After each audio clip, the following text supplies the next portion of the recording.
anak kedokteran itu tidak semua menikmati proses yang ada ya kan. Ada yang mungkin dikasih tugas dikit pusing, ada yang dikasih ujian besok gitu mendadak nggak siap. Nah, Betul. kira-kira kalau tipe-tipe orangnya yang seperti itu, yang seperti saya sebutkan tadi, itu gimana sih solusinya atau cara mengatasinya? Kalau menurut dari segi psikolog gimana?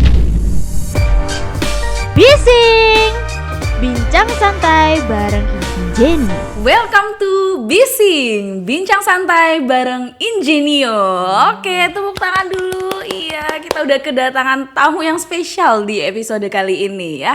Siapakah itu gerangan? Jadi ini semua rata-rata orang-orang di Ingenio tuh harusnya pada tahu ya sama satu sosok tamu kali ini. Silakan Ibu Vivi diperkenalkan dulu dirinya, terus asalnya dari mana, profesinya saat ini apa ya, biar teman-teman yang menyaksikan ini bisa tahu siapa nih yang diundang di Bising kali ini. Silakan Ibu. Terima kasih dokter Iya. kita kesempatannya hari ini ya. Saya Vivi Indayani, saya psikolog klinis. Nah, jadi kerjaannya itu suka mendengarkan keluh kesah orang, curhatan gitu loh dok. Curhatan. Asli Malang. Asli Malang.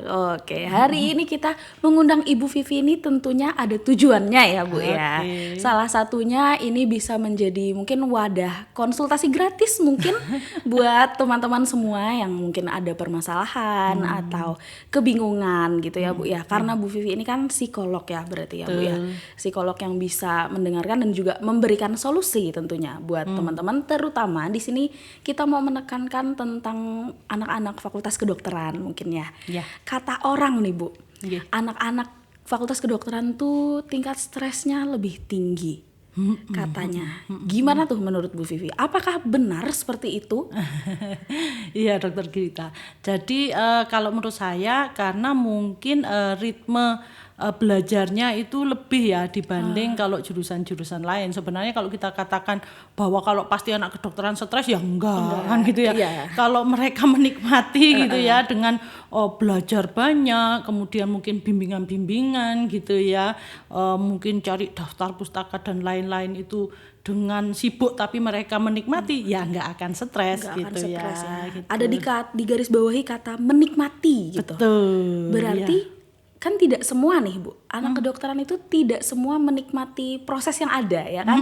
Ada yang mungkin dikasih tugas dikit pusing, ada yang dikasih ujian besok gitu mendadak nggak siap. Nah, Betul. kira-kira kalau tipe-tipe orangnya yang seperti itu, yang seperti saya sebutkan tadi, itu gimana sih solusinya atau cara mengatasinya? Kalau menurut dari segi psikolog gimana? Ya, memang kadang-kadang motivasi itu menjadi sesuatu yang mendasar ya dok ya di sini, dalam artian bahwa bisa jadi teman-teman di sini itu dari awalnya belum cukup atau memang tidak termotivasi untuk masuk ke kedokteran, tetapi ketika didorong disupport orang tua mungkin salah satunya, sehingga mereka akhirnya mengambil fakultas kedokteran kan begitu ya. Nah dari situ ketika mereka menemukan permasalahan-permasalahan akhirnya mungkin sedikit oleng gitu ya. Ya pasti ya. Karena ngerasa bahwa ini sebenarnya bukan pilihanku gitu ya. Tetapi kan faktanya sudah masuk ke dunia gitu ya, ke dunia mahasiswa kedokteran. Nah ini yang harus perspektifnya dibetulkan, motivasinya ditemukan kembali gitu biar nggak oleng tadi kalau menurut saya. Jadi kadang-kadang teman-teman suka sekali ketika menemukan permasalahan menjadi akhirnya sebuah alasan gitu, reason gitu ya, alasan atau pembenaran gitu ya bahwa oh nggak apa-apa kok, memang bisa jadi ini memang sulit gitu, buat orang lain juga bisa jadi sulit ya, wajar dong kalau saya mager dulu atau saya menghindari dulu tugas-tugas itu gitu ya, biar saya lebih rileks, lebih istirahat, setelah itu move on. Ternyata nggak move on Nah, seperti itu dia. Bahkan ada juga yang jadi cenderung menyalahkan atau kayak melemparkan semuanya ke orang tua. Apalagi tadi motivasinya kalau masuk ke kedokteran itu karena orang tua. Betul. Jadi kan dia merasa ini kan bukan pilihanku, pilihan orang tua. Ya udah nilaiku jelek ya karena aku nggak minat di sini. Betul. Nah kalau kayak gitu tuh gimana harusnya Bu? Baik, jadi harusnya teman-teman ini kembali untuk bisa menerima kenyataan dalam artian bahwa loh, kamu kok enggak mikir, saya pernah ya ngobrol juga ya untuk teman-teman yang lagi internship gitu ya. Oke. Kok enggak mikir kalau di Indonesia mama, di tempatmu atau di kotamu atau mungkin di sekolahanmu yang dulu banyak yang pengen masuk ke kedokteran, kamu salah satunya. Berarti harus apa? bersyukur, bersyukur. dong, kan gitu ya. Nggak semua orang bisa masuk ke dokteran karena juga memang sulit. Berarti dirimu termasuk orang pilihan, Asik. kan gitu ya. Temukan lagi nih motivasi, ya kan gitu. Oh iya ya, nggak semua orang bisa masuk ke kedokteran karena memang sulit. Kompetisinya juga tinggi. Kan bukan berarti tanpa usaha ya, pasti kan di awal juga sudah usaha. Sudah usaha, Nah, benar. sampai sejauh itu pasti akan menemukan permasalahan. Makanya dari situ, oh iya ya, kalau kita kembali lagi berpikir, mungkin di awalnya motivasi dari dorongan orang tua akhirnya mengambil jurusan kedokteran yang notabene ya banyak sekali tugasnya tadi ya, Iya, yang akhirnya merasa tertekan. Tapi ketika dirinya atau kita mulai berpikir bahwa enggak semua orang kok ya, berarti harusnya saya bersyukur. Kalau saya bersyukur berarti harusnya saya apa? Saya menemukan kembali motivasi tersebut untuk bangkit. Begitu. I see. Berarti poin pertama yang harus dilakukan mungkin buat teman-teman di luaran sana gitu ya. Yang satu, bersyukur dulu. Bersyukur dulu karena udah masuk di kedokteran yang sesulit itu, tapi kok kamu bisa masuk gitu ya. Jadi nanti aja dipikir kesulitannya ke depan, yang pasti bersyukur dulu udah keterima gitu ya. Habis itu selain bersyukur, what next nih Bu? Kalau udah bersyukur. Oke, kadang-kadang Bu, bersyukur itu kan sesuatu yang tidak bisa dilihat gitu ya, atau dirasa. Ada orang yang sulit menemukan. Sebenarnya sebelum Anda bersyukur, kalau memang bisa itu nomor satu bersyukur, nomor dua terima kenyataan.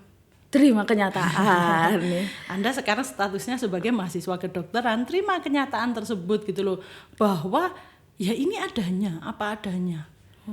Ada masalah? Iya ada masalah. Tapi ketika kita tidak berusaha untuk menyelesaikan masalah tersebut, tidak akan terselesaikan, kan begitu ya. Jadi ya terima kenyataan bahwa Anda sekarang di titik sebagai mahasiswa kedokteran semester 5 umpama seperti itu gitu ya. Jalani aja gitu ya Bu. Iya, enak nggak enak ya dijalanin, tapi ya pasti badai berlalu ya, kan begitu ya. Badai pasti berlalu intinya Bu ya. Kan nggak mungkin juga kalau nggak kita ada usaha nyelesain, masa sih nggak ada hasilnya kan gitu ya. Iya sih. Pasti ada hasilnya gitu. Jadi ya tetap harus terima kenyataan, lalui permasalahan tersebut, cari solusi gitu ya. Kalau merasa bahwa solusi itu tidak muncul karena lagi mapet lah, ini yang ketiga biasanya saya kasih tahu. Oke, yang ketiga apa tuh Bu? Ketiga adalah harus keluar dari kamar. Biasanya kan menarik diri, mager, gitu tidur-tidur. maksudnya. Keluar dari kamar, coba untuk mulai bergerak, beraktivitas. Bisa jalan pagi, goes, nge-gym, ada yang milih nge-gym, akhirnya terserah monggo yang disuka apa. Berenang tuh bagus banget, akhirnya kita relax. Nah, jadi cari kegiatan-kegiatan yang bikin relax gitu ya Bu ya. betul. Ketika kita bergerak dong, ini kalau dokter kita paham ya. Iya. Akhirnya jantung ke pompa, oksigen ke otak ya, otaknya fresh gitu ya. Yang tadinya stres mengkerut, kena oksigen mengembang. Jadi bisa berpikir Lebih jernih lagi. Betul. Gitu ya. Tuh teman-teman, jadi tipsnya jadi nggak boleh menyendiri ya Bu ya. Iya. Justru kalau orang stres berarti harus beraktivitas gitu ya. Betul, dipaksa dirinya untuk Dipaksa. mulai bergerak. Wah, berat ini berat. Kalau orangnya introvert Bu, kan ada banyak tuh anak-anak yang pakai tameng gitu ya. Aku kan introvert. Aku sukanya tuh di dalam. Aku sukanya sendiri. Aku kalau ketemu orang lain, aku justru malah baterainya terkuras gitu kan. Kata-kata itu khas banget anak introvert gitu ya. Kalau seperti itu gimana Bu? Nah, ini saya nggak suka ngelabel orang dalam kepribadian tertentu. Kecuali itu akan memotivasi dirinya, membuat dirinya lebih berkembang, boleh. Tapi ketika itu membuat pembenaran tadi ya, justifikasi atau pembenaran yang membuat dia semakin terpuruk, berarti labeling tersebut tidak baik untuk dia, gitu ya. Mau lu introvert, mau lu ekstrovert gitu ya. Kalau mager mengurung diri di kamar, tentunya semakin terpuruk, semakin overthinking, negative thinking kan begitu ya. benar sih. Akhirnya mikir gue nggak mampu, nggak bisa aku memecahkan masalah. Ini nyatanya nggak ada temenku yang ngunjungin aku di kamar. Padahal temennya semua sibuk kuliah. Nggak ada yang nyamperin dia di kamar ya. Begitu ya. Jadi memang kalau menurut saya sih kita lebih baik berpikir apa yang bisa kita lakukan untuk kita ini bangkit kembali, jangan berpikir bahwa membenarkan bahwa saya karakter A, karakter B, tapi akhirnya tidak bisa memberikan perbaikan-perbaikan gitu ketika kita ada masalah gitu sih menurut saya. Ini bagus banget sih Bu, karena sekarang ini kan anak-anak muda tuh suka labeling, Iya.